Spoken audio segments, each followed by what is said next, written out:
Welcome to the Tech Egg. Don't get scrambled. Enjoy the video. Start by assembling a balanced stir-fry chicken sauce. Measure 1/3 cup soy sauce, 1/4 cup low-sodium chicken broth, and 2 tablespoons rice vinegar for a tangy backbone. Add 1 tablespoon brown sugar to round flavor and 1 teaspoon toasted sesame oil for aroma. Prepare 2 tablespoons cornstarch in a small bowl for thickening later and set aside. Include 1 tablespoon oyster sauce or hoisin if you want depth, and a pinch of red pepper flakes for heat. These exact ratios suit 1 pound chicken and serve 3 to 4 people. To thicken, first dissolve 2 tablespoons cornstarch in 3 tablespoons cold water and whisk until smooth. This is your slurry.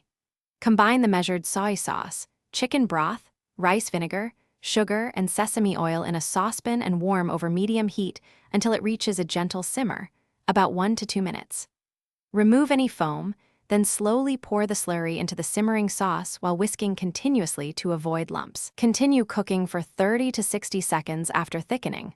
The sauce should cling to the back of a spoon and coat cooked chicken evenly.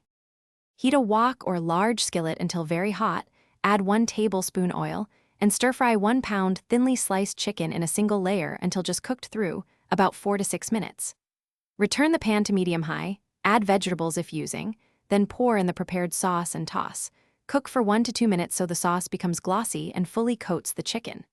Finish with 1 teaspoon sesame oil, stir in sliced scallions, and taste. Adjust seasoning with up to 1 tablespoon more soy sauce or a pinch of salt. Serve over 2 cups cooked rice for 3 to 4 servings. Thanks for watching. Consider subscribing if I helped unscramble your problems.